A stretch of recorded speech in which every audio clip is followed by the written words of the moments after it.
del Señor, dando gracias al Señor por esta nueva oportunidad que nos da de poder escuchar su palabra. Cantábamos acerca de la bondad de Dios, no sé si se dieron cuenta, ¿cierto? En nuestras palabras estábamos pronunciando, reconociendo que Dios es bueno, y esa es una realidad maravillosa. Es maravillosa y siempre la recordamos cuando quizás las cosas no están saliendo muy bien a nuestro alrededor, ¿cierto?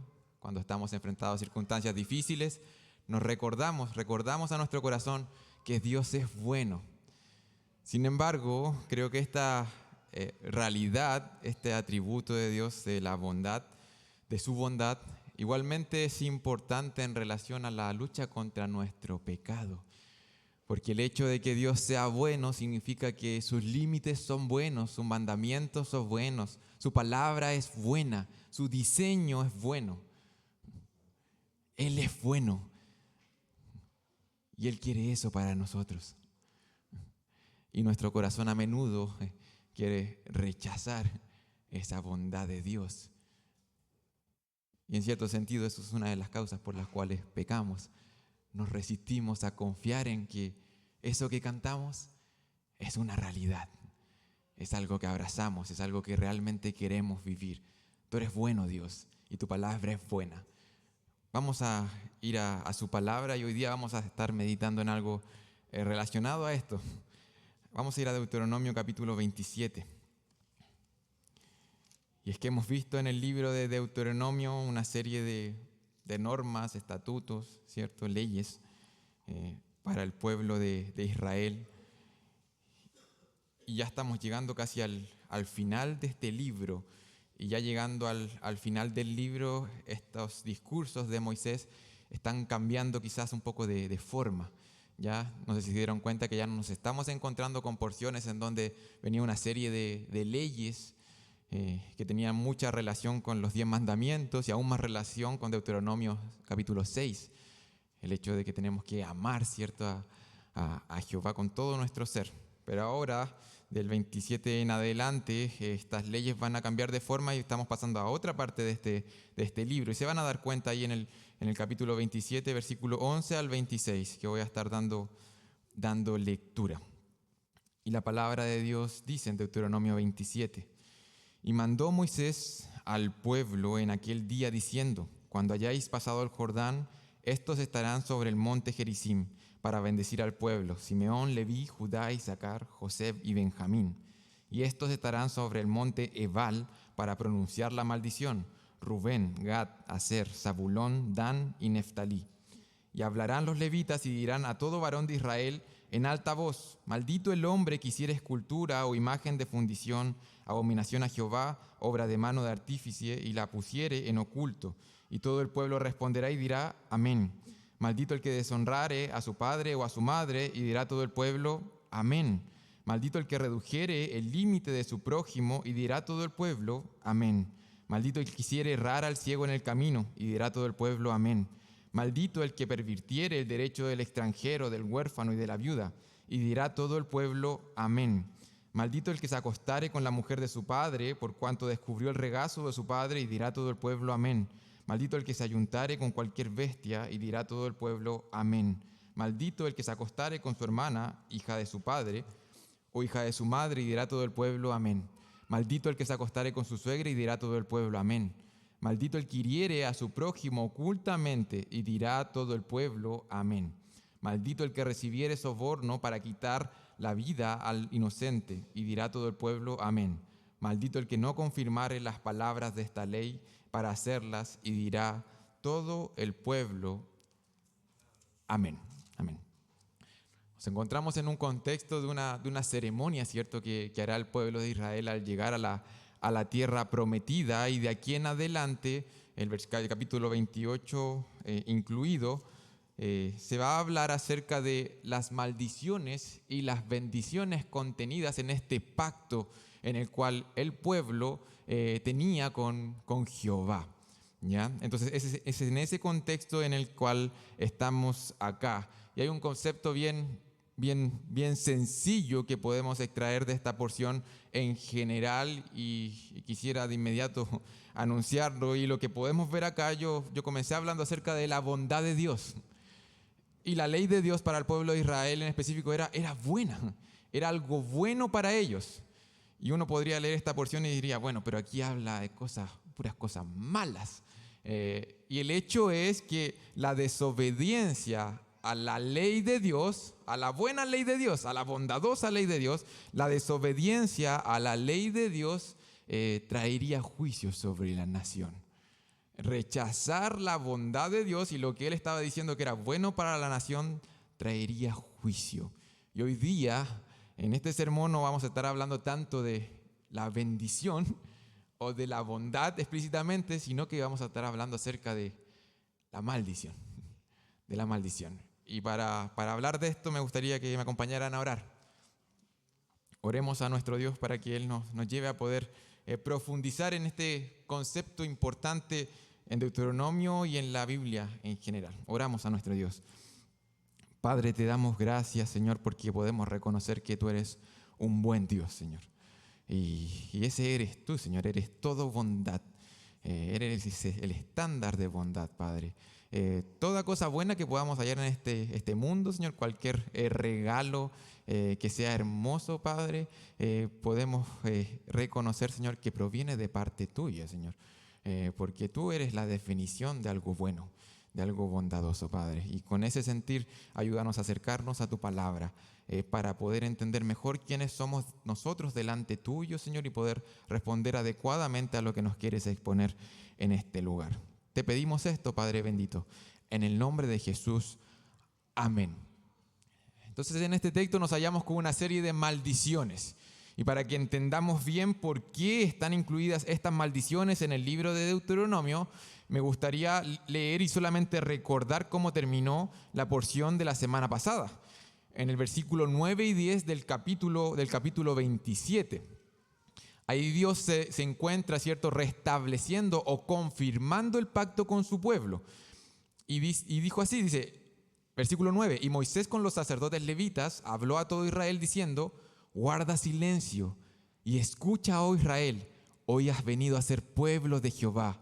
Oirás pues la voz de Jehová tu Dios y cumplirás sus mandamientos y sus estatutos que yo te ordeno hoy. Es un texto precioso, ¿cierto? Le dice al pueblo, ¿sabes qué? Silencio. Escuchen quién soy yo, quiénes son ustedes. Ustedes son míos, ¿ya? El Señor está ahí de cierta manera restableciendo, confirmando nuevamente ese pacto. Recuerden que una generación completa pereció en el desierto y esta nueva generación tenía que renovar su compromiso para con su Dios. Y este compromiso se estaba manifestando a través de un pacto, ¿cierto? Este pacto, los pactos en los tiempos de Israel eran bastante comunes, ¿cierto? Era una forma de entrar en una relación especial, normalmente se hacía entre dos naciones.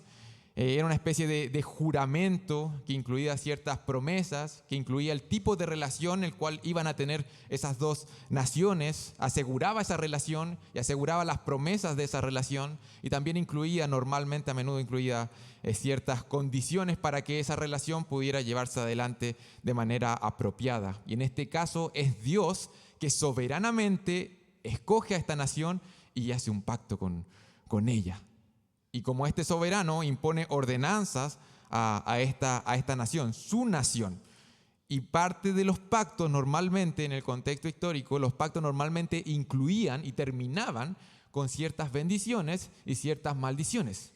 Ciertas bendiciones por guardar este pacto, ¿cierto?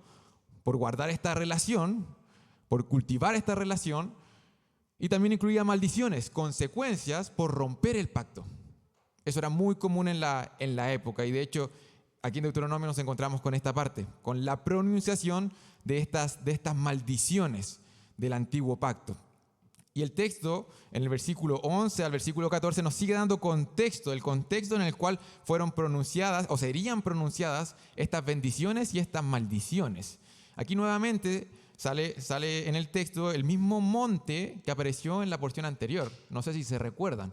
En la porción anterior se mencionó el monte Ebal. Algo iba a ocurrir en el monte Ebal. Ahí los que estuvieron en los grupos pequeños en la semana probablemente lo pueden tener un poco más fresco, ¿cierto? Pero en el monte Ebal igualmente habría una ceremonia, se iba a escribir la ley en una especie de piedra, ¿cierto? Había todo un rito que se iba a llevar adelante. Lo importante es que esas rocas donde iba a estar escrita la ley iban a quedar en el monte Ebal. Y desde ese monte se iba a pronunciar algo, y desde el monte que estaba como enfrente también se iban a pronunciar otras cosas. Específicamente dice el texto que del monte Gerizim se iban a pronunciar las bendiciones para el pueblo, y del monte Ebal se iban a pronunciar las maldiciones. Creo que no es coincidencia que del mismo monte en donde iban a estar esas rocas, donde iba a estar escrita la ley, es el mismo monte desde donde se iban a pronunciar las maldiciones. El pueblo tenía que entender, tenía que tener un recordatorio. Cuesta un poco quizás ponerse en los pies de lo que iba a experimentar este pueblo. Y de hecho en el libro de Josué uno puede ver cuando sucede esto. Iba a ser algo muy, muy tangible, muy palpable, algo inolvidable, algo súper memorable. Desde los dos montes, ¿cierto? Representadas estas tribus, y los levitas hablando estas maldiciones a viva voz para la nación. Y desde el monte donde estaban estas piedras, donde iba a estar escrita la ley, desde ese monte en específico se iban a pronunciar maldiciones, para que el pueblo pudiera entender que la desobediencia a la ley tendría consecuencias. La desobediencia de la ley traería juicio sobre la nación. Y esta porción en específico reconoce esa realidad. El pueblo de Israel, si no cumplía el pacto, si es que quebrantaba el pacto, eso tendría consecuencias negativas. Y estas consecuencias negativas se traducen en maldición, dice el texto. Fue algo bien repetitivo, ¿cierto? Como que algo querían dejar en claro el Señor para con su pueblo. Romper el pacto traería maldición para la nación. Y uno se podría preguntar aquí, ¿pero por qué tenían que pronunciar las bendiciones y las maldiciones de esta forma? Eso es una pregunta que debiéramos hacernos siempre cuando estudiamos la Biblia. ¿Por qué? ¿Por qué lo están haciendo así, de esa manera? Yo quizás me adelanté un poquito, pero una forma era para responsabilizar a todo el pueblo. ¿Sabes qué se está haciendo acá? De manera pública. Y todos están escuchando. Esta es la ley de Dios y estas son las maldiciones por quebrantar la ley de Dios. Ustedes son responsables. Y de hecho, en Josué capítulo 8, cuando se lleva a cabo este rito, esta ceremonia, se dice eso. Se enfatiza que todas estas palabras escritas por Moisés fueron escuchadas, dice el texto de manera explícita ahí, en Josué 8:35, fueron escuchadas por las mujeres, por los niños y por los extranjeros que moraban entre ellos. ¿Sabes qué? Hasta ellos escucharon estas maldiciones o la ley de Jehová, y ¿sabes qué? Eran responsables. La nación era responsable, ya estaba en advertencia, ya se le comunicó. Esta es la ley de Jehová, esta es la bondad del Señor para ustedes en la tierra prometida, y ustedes tienen dos caminos. Miren, hay dos montañas. Y están las bendiciones y están las maldiciones. Hay dos caminos, Israel. Y ustedes son responsables de responder adecuadamente a lo que el Señor les está revelando. Y igualmente otra razón por la cual esto se hizo de manera tan dramática, podríamos decir incluso, es que se estaba revelando igualmente el carácter de Jehová.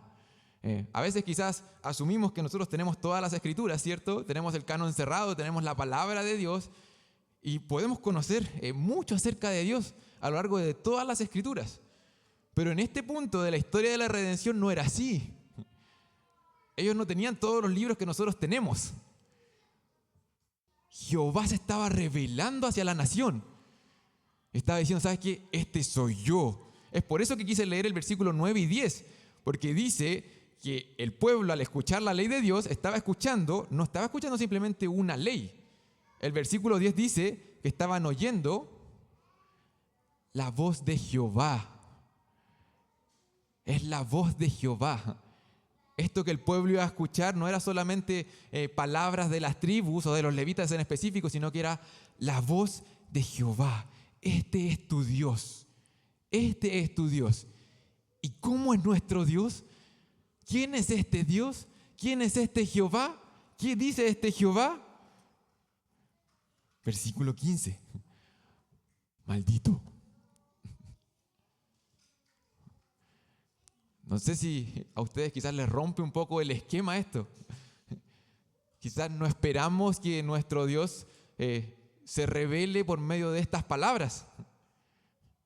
¿Quién es nuestro Dios? ¿Quién era este Dios de Israel? ¿Qué le estaba diciendo a Israel? Les dice, maldito. Maldito. Y me gustaría que pudiéramos entender y profundizar un poco más qué está diciendo el Señor cuando dice maldito.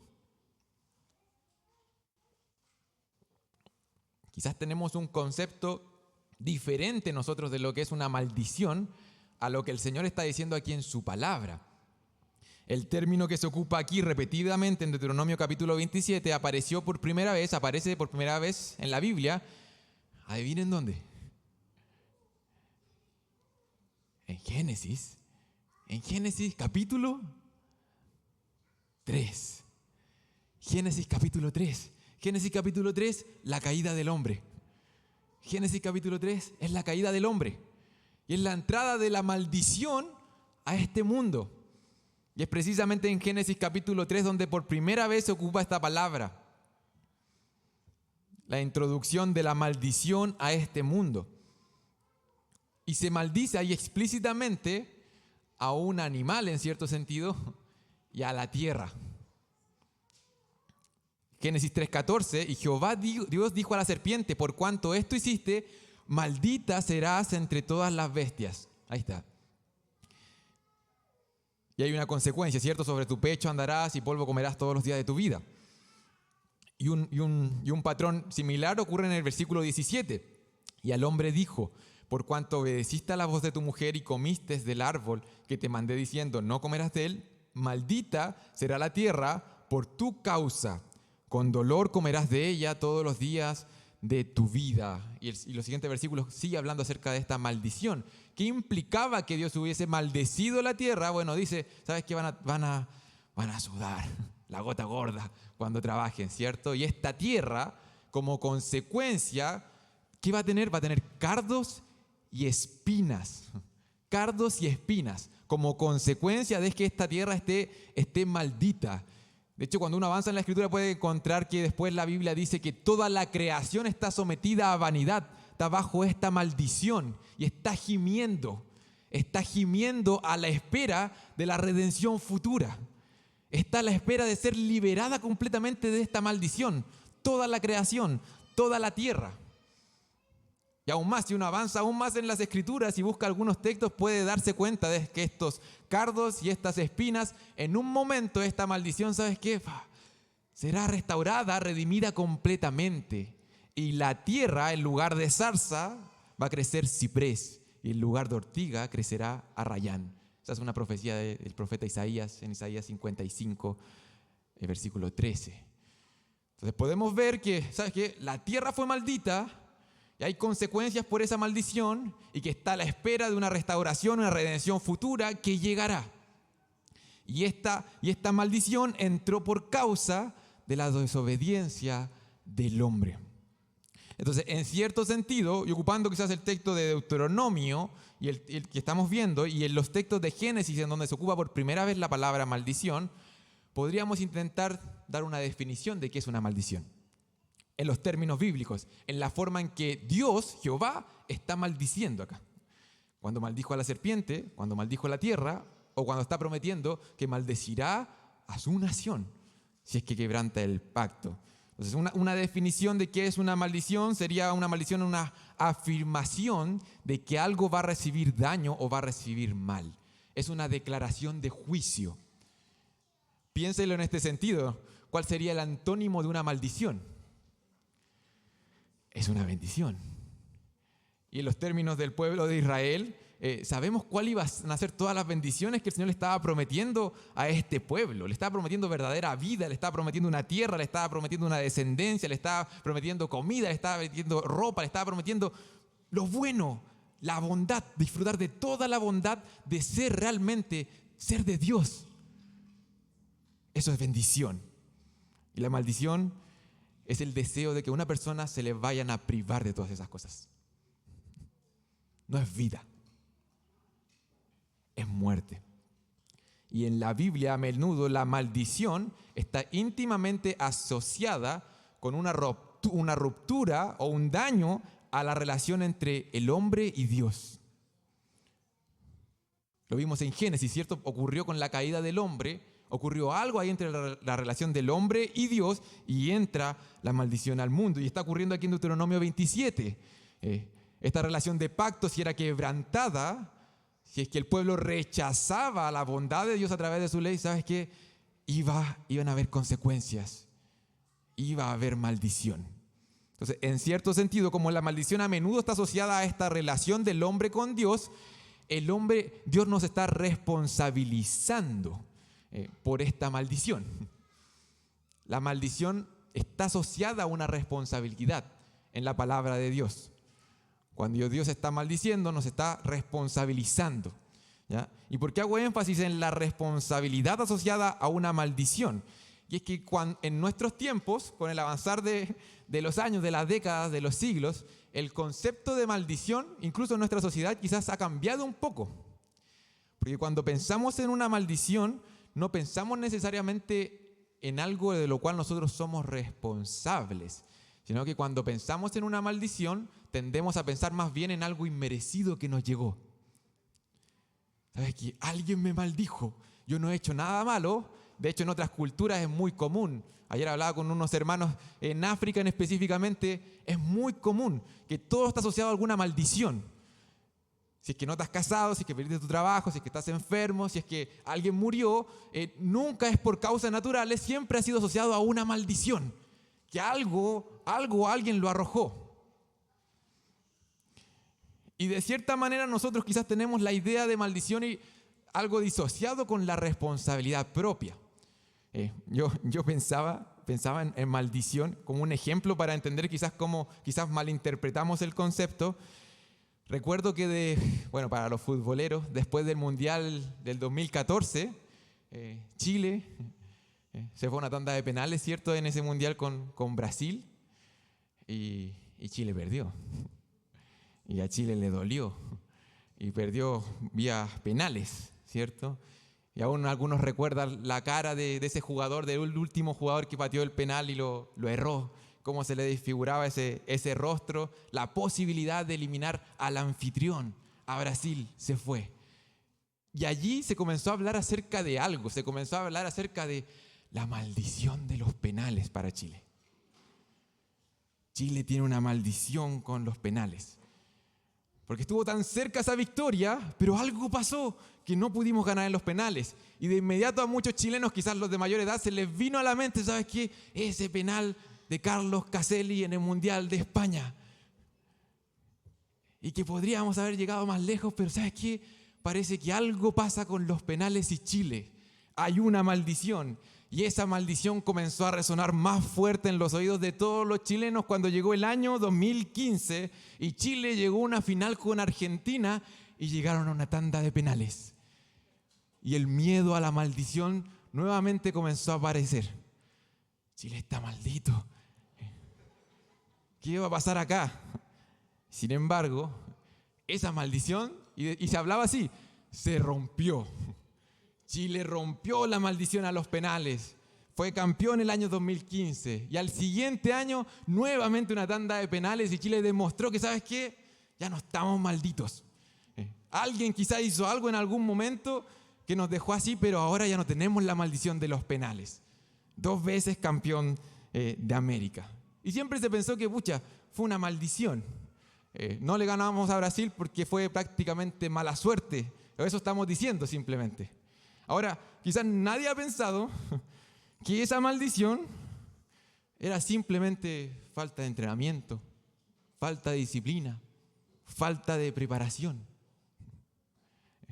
Quizás nos gusta pensar que la responsabilidad fue de otro, que otra cosa pasó, no se alinearon las estrellas, fue la maldición. Y no fue simplemente responsabilidad de Chile, falta de experiencia también, no teníamos mucha experiencia en esas instancias decisivas y que Chile perdió. No fue una maldición, fuimos responsables. el equipo fue responsable por la derrota. Es en esos términos que la palabra de Dios y Dios habla acerca de la maldición. No está diciendo, sabes que aquí no pasó nada y a mí se me ocurrió mandar una maldición, una consecuencia negativa. El Señor habla en términos de responsabilidad. Y nuevamente, los pactos de ese tiempo igualmente incluían este sentido. Y de hecho, por eso todo el pueblo estaba ahí. Y vamos a verlo más adelante cómo respondía este pueblo, porque el pueblo está diciendo, sí, nos responsabilizamos por esto. Deuteronomio capítulo 17, 26 y 28 deja claro esto, que era responsabilidad del pueblo de Israel. Ahí lo dice muy claro, capítulo 17, versículos 26 y 28, dice, he aquí, yo pongo hoy delante de vosotros la bendición y la maldición. De manera metafórica, y en esa ceremonia que estamos viendo en el capítulo 27, de manera literal. Estaba ahí, en ese monte y en ese otro monte estaban escuchándolo. La bendición y la maldición. Está delante de ustedes. Y ahí está. Si ustedes oyen los mandamientos de Jehová vuestro Dios que yo os prescribo hoy, y la maldición, si no oyereis los mandamientos de Jehová vuestro Dios y os apartareis del camino que yo os ordeno hoy para ir en pos de dioses ajenos que no habéis conocido. Y sabes que el pueblo va a tener dos caminos y es responsable por las decisiones que vayan a tomar. Y su desobediencia traerá juicio, porque soy un Dios bueno. El pueblo era responsable por las decisiones que iba a tomar delante de Jehová. Y la desobediencia a la ley de Dios traería juicio, porque Dios es un Dios bueno.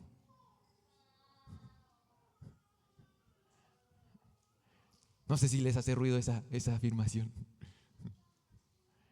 Él es bueno. Y porque Él es bueno, debe juzgar el pecado. Yo quiero un Dios bueno. Yo quiero un juez bueno. Yo quiero que alguien sea justo, que siempre busque la bondad, el bien. Qué mejor que mi Dios sea así y que Él lo defina. Él definió muchas cosas y aquí está diciendo, bueno, para Israel yo definí esto, definí toda una ley, definí cómo esta nación tenía que convivir. Esa es la bondad para ustedes y la desobediencia traería juicio. Ahora, ¿qué prácticas conllevarían la maldición de parte o el juicio de parte del Señor? Bueno, aquí vemos una lista extensa. Y yo hice el ejercicio y yo me atrevería a decir que cada uno de estos mandamientos los abordamos en algún punto de la exposición del libro de Deuteronomio. Y si usted hace el ejercicio van a darse cuenta que, ¿sabes?, que ya lo mencionó, ya lo advirtió, el Señor lo explicó, qué es lo que significaba para el pueblo, qué es lo que tenían que obedecer, y aquí está simplemente la consecuencia de quebrantar esa maldición. Estas maldiciones, si usted se da cuenta, los mandatos que aparecen acá no están asociados necesariamente a ritos o ceremonias, porque igualmente habían leyes que tenían que ver con eso. Si usted se da cuenta, estas leyes que aparecen acá asociadas a las maldiciones tienen que ver con lo moral, con lo bueno y lo malo, con lo correcto e incorrecto, con la santidad de Dios y su carácter. Entonces, en ese sentido, nosotros perfectamente podríamos aplicar estas normas a nosotros. Son normas que tienen que ver con lo bueno, con lo que el Señor ha definido como bueno para nuestras vidas. No solamente con la ley que iba a regir a una nación, sino que esto específicamente tiene mucho que ver con aquella ley que Dios escribió en nuestros corazones y en los corazones de todas las personas, para que sepamos o tengamos una conciencia del bien y del mal. Son 12 maldiciones y voy a solamente hacer un repaso, un viaje por encima de estos mandatos que están detrás de las maldiciones, porque como les dije, las hemos abordado. Y la primera de ellas está en el versículo 15 y es una maldición asociada a violar el segundo mandamiento. Está bastante claro, ¿cierto? El segundo mandamiento: no te harás imagen ni ninguna semejanza de lo que está arriba en el cielo, ni abajo en la tierra, ni en las aguas debajo de la tierra. De hecho, en Deuteronomio capítulo 4, sí, esta semana tuvimos devocional en Deuteronomio capítulo 4 y tocó ahí una pequeña reflexión en relación a ese texto.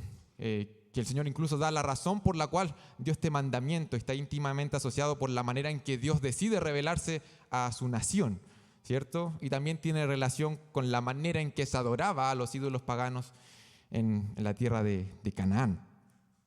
La revelación de Dios hacia el pueblo fue principalmente audible, y ellos no necesariamente tenían que asociarla a una imagen de una criatura.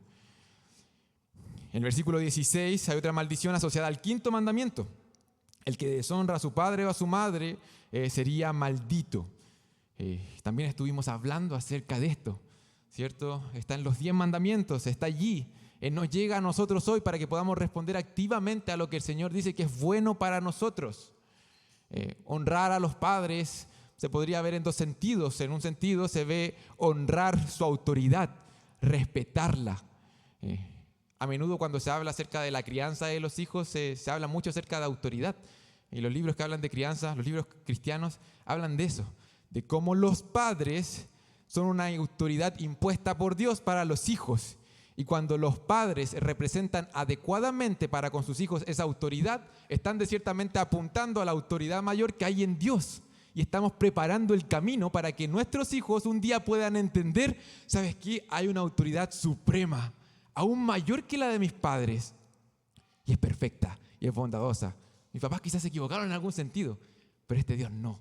Y Él es bueno y Él es la autoridad de todo lo creado. Honrar a padre y a madre, respetar eso.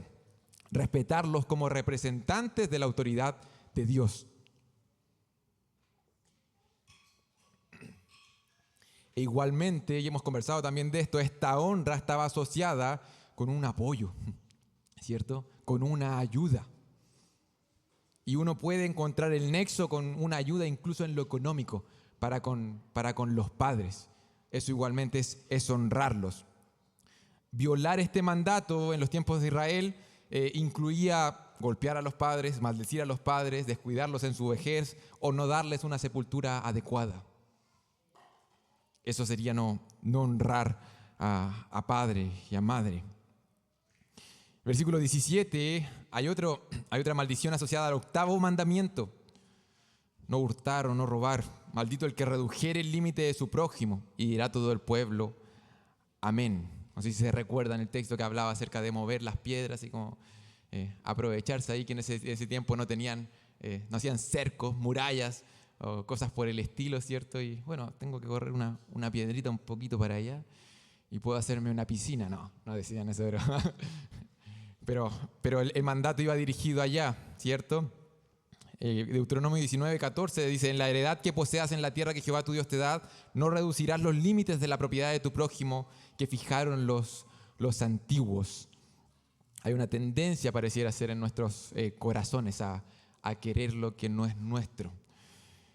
Versículos 18 y 19, y también aquí hemos martillado una y otra vez. Maldito el que hiciere errar al ciego en el camino, y dirá todo el pueblo amén. Maldito el que pervirtiere el derecho del extranjero, del huérfano y de la viuda. Hay una importancia en la ley, en la tradición legal israelita que incluía, ¿cierto?, preocuparse de estos grupos de personas, por los débiles, por los desvalidos, por las viudas, por los huérfanos, por los pobres, por los desamparados.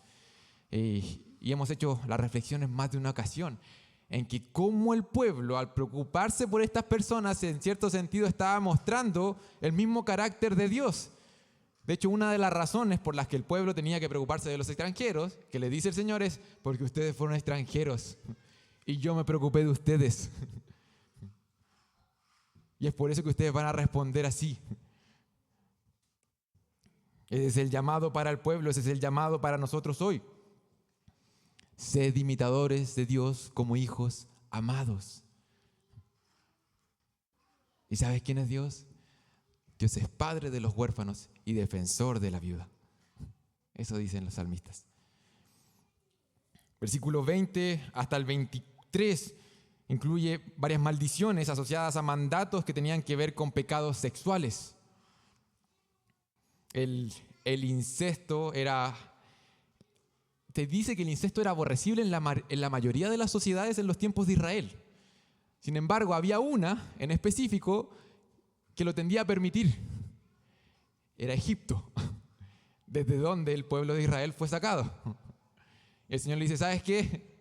No, cuidado, tienes que sacar a Egipto también de tu corazón. Esto es aborrecible delante del Señor. Hay un mandato incluso en contra del bestialismo. En el versículo 21, era una práctica bastante común en los ritos paganos, en los rituales paganos. Todos estos mandamientos apuntan al deseo sexual. Y es interesante pensar que en el fondo el deseo que el Señor nos dio en sí no es malo. Simplemente aquí el Señor está poniendo los límites para poder, ¿sabes qué?, vivir y llevar adelante ese deseo de acuerdo a como Él quiere. Disfrutar de su bondad y de lo que Él nos ha dado como Él quiere que sea. Él aquí está diciendo, ¿sabes qué? Estos son los límites. Y esto va a ser bueno para ustedes. El deseo no era el problema en sí, sino que el problema era, ¿sabes qué?, poner el deseo en el trono del corazón y estar dispuesto a rechazar la bondad del Señor en cuanto a ese deseo.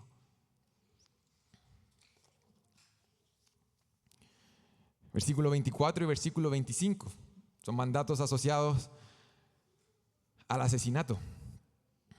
El que hiriera a su prójimo ocultamente o el que recibiera soborno para quitar la vida al inocente. No matarás. Y aquí todos terminamos convictos luego de escuchar las palabras de Jesús. Y es que en cierto sentido todos somos homicidas de corazón.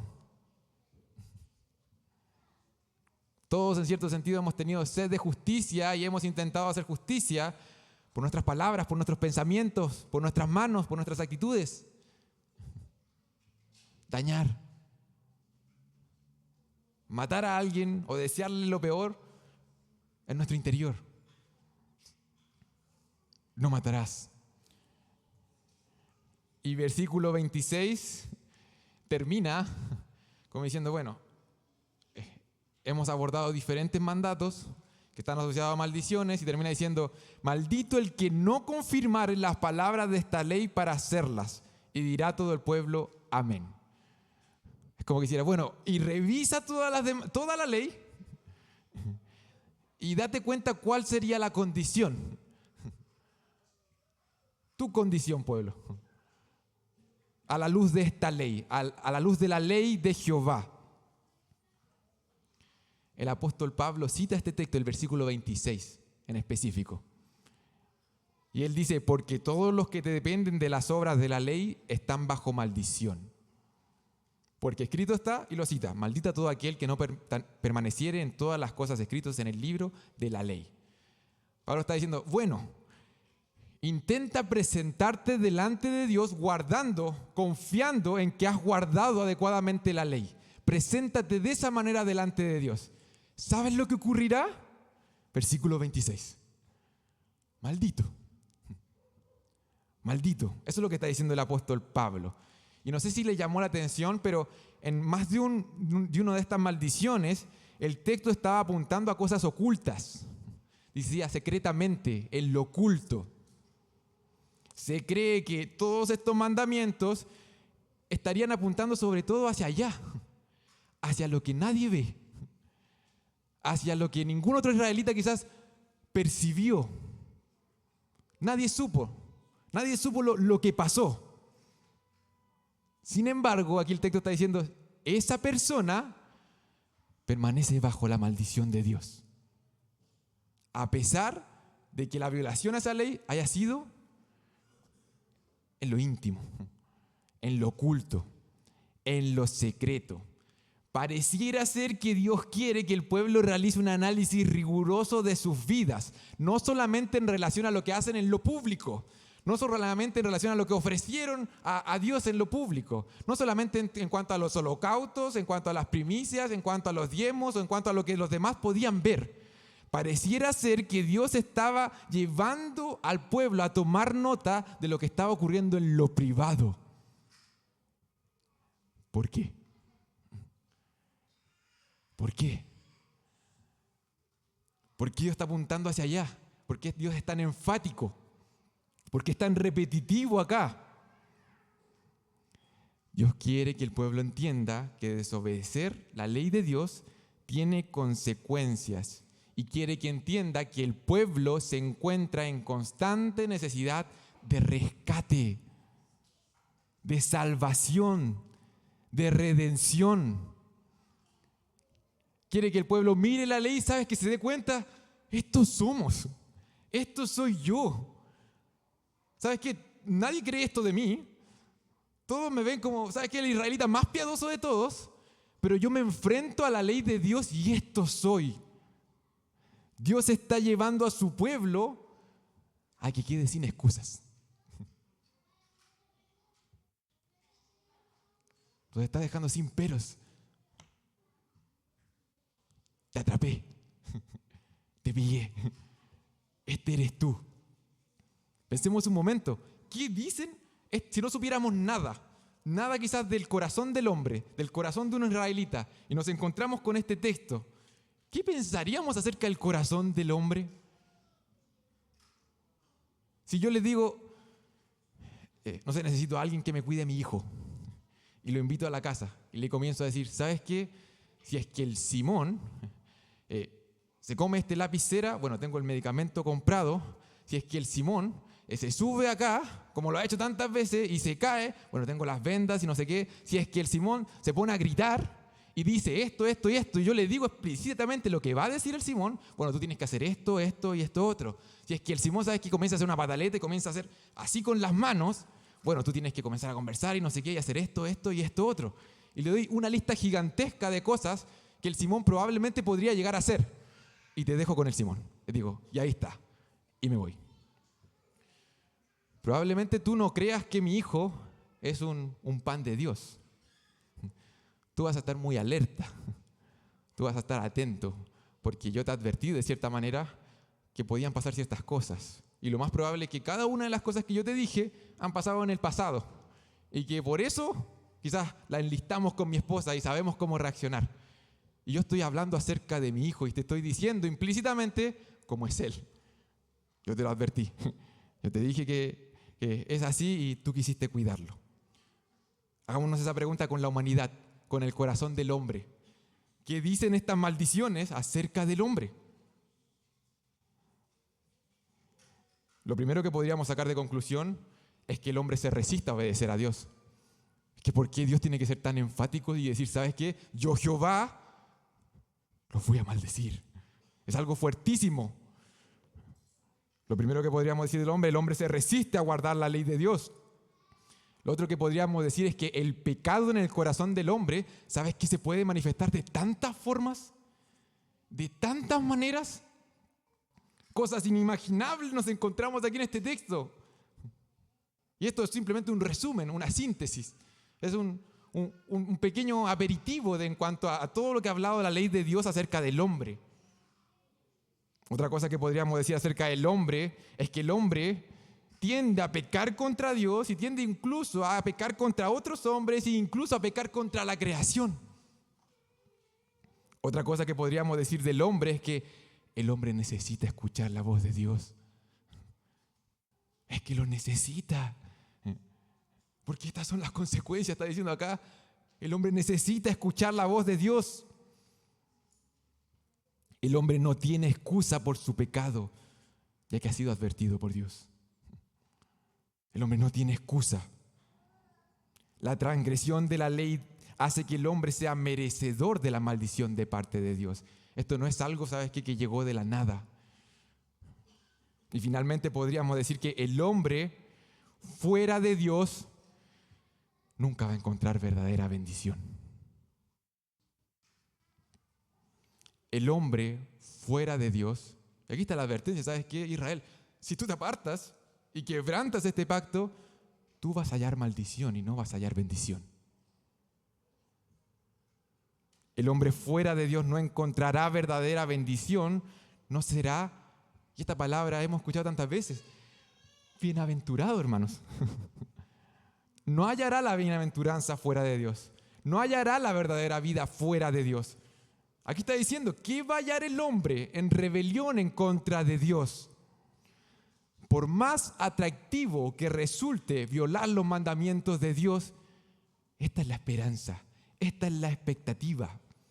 Es como si viéramos un tesoro reluciente y nos advirtieran de que ese tesoro está maldito, hermanos. Algo muy atractivo a nuestros ojos y se nos está advirtiendo, y eso está maldito. Si tú corres detrás de esto, sabes que no vas a estar corriendo detrás de verdadera bendición, de un verdadero bien o de un verdadero tesoro. Yo recordaba cuando escribía la ilustración en la película de los Piratas del Caribe.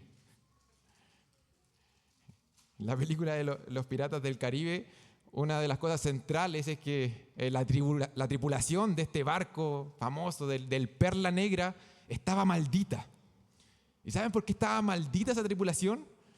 Porque vieron un tesoro gigantesco. Eran como 800 no sé cuántas monedas de los aztecas y no sé qué. Y vieron que era tanto y era tan reluciente que lo robaron. Era algo hermoso a sus ojos. Era lo que ellos creían que era el bien a sus ojos. La bendición estaba ahí. Pero ese tesoro estaba maldito. Y lo interesante es en que ese tesoro, algo bueno que ellos creían que era y que estaba maldito, que ellos tomaron, trajo todo lo contrario. Ellos lo gastaron, ¿cierto? Intentaron gastarlo en placeres, lo intentaron gastar en muchísimas cosas. Sin embargo, al robar este tesoro y al intentar disfrutar de este tesoro, no encontraron bendición. Incluso la existencia de estos piratas cambió para siempre. Ellos dejaron de experimentar placer. Ellos dejaron de sentirse satisfechos. Ellos comenzaron a vivir vacíos. Y de hecho la película nos muestra que ellos eran no muertos. Estaban acá caminando, pero cuando salía la luna llena podrías ver su verdadera condición. Eran esqueletos. Ellos buscaron algo que creyeron que era valioso, pero estaba maldito. Y nunca lograron, ¿cierto?, volver a experimentar ese placer, ese vacío. Hasta el final de la película que ustedes pueden ver, no.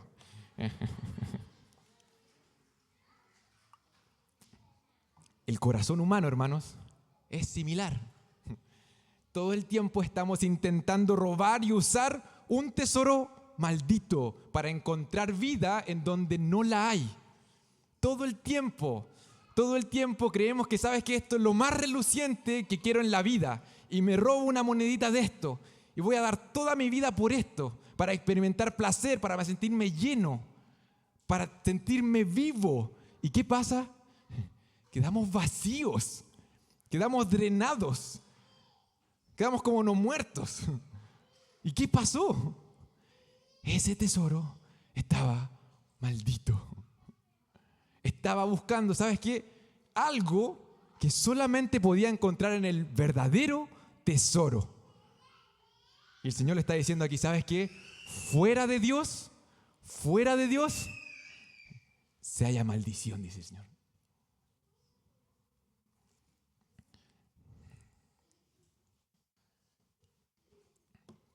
Ahora preguntémonos, ¿qué iba a hacer el pueblo o cómo se sentiría el pueblo y qué haría el pueblo al saberse así? Como un israelita que ve esto y dice, oh, mira, el otro día hice esto y nadie me vio y parece que me vieron. El Señor me vio. ¿Qué haría el pueblo o el israelita al saberse como merecedor de la maldición de Dios? El objetivo de la ley, uno de los propósitos de la ley, es que el pueblo y en general la humanidad llegue efectivamente a ese punto. A ese punto de mirar la ley y decir, ¿sabes qué? Soy un gran pecador. ¿Sabes qué? Merezco la maldición de parte del Señor. Yo no quise profundizar en cada uno de los mandamientos, pero espero en el Señor que Él nos haya traído cierto nivel de convencimiento.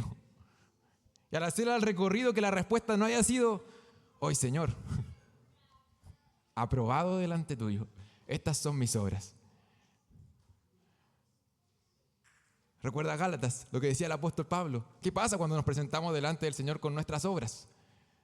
La respuesta natural de una persona que está siendo convencida por el Señor es, ¿sabes qué? Mirar esto y decir, soy un gran pecador. Soy un gran pecador y ¿sabes qué? necesito un gran Salvador. Necesito un gran Salvador. Y de hecho el israelita iba a encontrar en Dios un gran Salvador. Lo cantamos, los salmos lo dicen una y otra vez.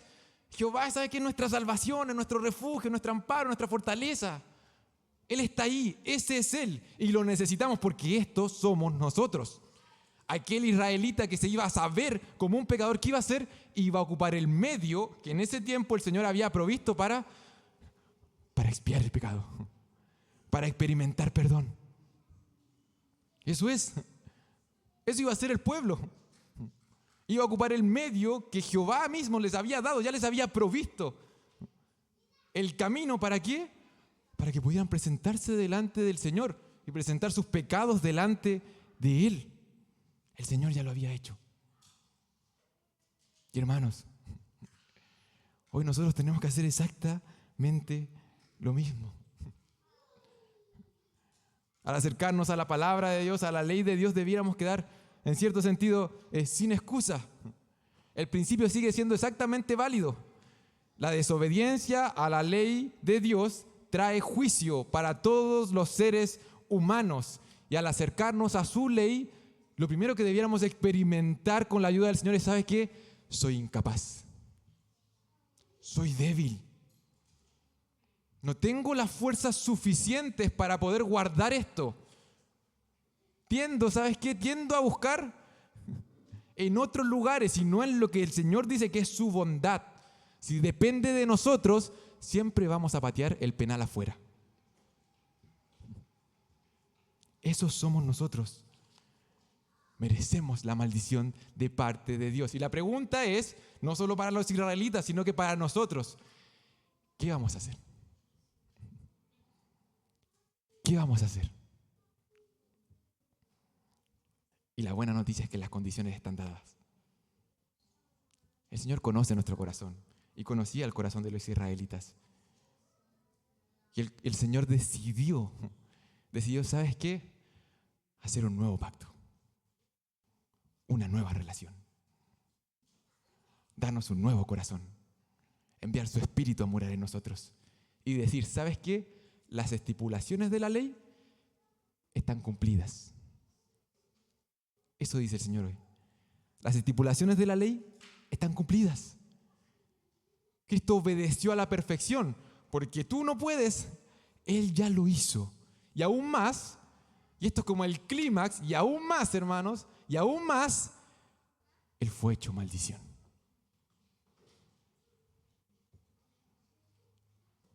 Él hizo lo que nosotros no podíamos hacer y recibió lo que nosotros debíamos recibir. Eso hizo el Señor. Se hizo maldición por nosotros. Yo merecía esto. Yo merecía el juicio de parte de Dios. Pero eso cayó sobre su Hijo. El versículo 26 dice, maldito el que no confirmare las palabras de esta ley para hacerla. ¿Sabes que Jesús lo confirmó todas? Las guardó todas. Él cumplió toda la ley. Y voluntariamente, en amor, con el anhelo de cumplir la voluntad del Padre, se entregó por nosotros. Aquel que lo cumplió todo, aquel que no merecía la maldición, se hizo maldición. ¿Y sabes qué? Este nuevo pacto igualmente tiene requisitos para nosotros hoy. Hay demandas. Nuestro hermano Ethan decía, ¿sabes qué? El Señor dice esto, tenemos que adorarle. Y Él lo demanda. La buena noticia es que Dios proveyó todo lo necesario hoy para que podamos responder. Recuerda, un nuevo corazón, su Santo Espíritu. Efectivamente para nosotros de manera natural sigue siendo imposible, pero Dios ha provisto los medios para que sea posible. Para que no seas tú, sino que sea Cristo en ti. La Biblia afirma que aquel que ha encontrado a Cristo Aquel que ha hallado el Evangelio, aquel que ha hallado el reino de los cielos, ha encontrado un tesoro escondido. Hermano, no sigas hurgueteando en tesoros malditos. No sigas hurgueteando el tesoro maldito. No sigas conformándote con gastar ciertas monedas que te traen un placer que dura 3 segundos. Reconoce tu condición delante del Señor. Soy un gran pecador. Y encuentra en Él un gigantesco, un buen Salvador. Oremos a nuestro Dios.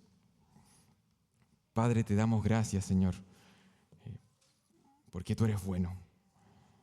Te damos gracias, Señor, por la buena noticia del Evangelio. Agradecido, Señor, porque no tenemos excusas delante tuya, Padre bendito, pero tú has enviado a tu Hijo, Señor. Y hoy podemos confiar en Él, confiar en su sacrificio, en su muerte, en su resurrección, Señor bendito. Te damos gracias porque Cristo nos redimió de la maldición de la ley. Ayúdanos, Señor, a confiar en eso. Ayúdanos, Señor, a huir una y otra vez a esa maravillosa cruz, Señor. A no quedarnos simplemente con una convicción, con una culpa, con una condenación, Señor, sino a confiar una vez más, Señor, en ese sacrificio, una vez más en esa sangre preciosa, y también a tener esperanza en nuestros corazones, que lo que es imposible para nosotros, Señor, tú lo has hecho posible, Señor. Y te damos gracias por esto. Te damos gracias por tu palabra, Padre. En el nombre de Jesús. Amén.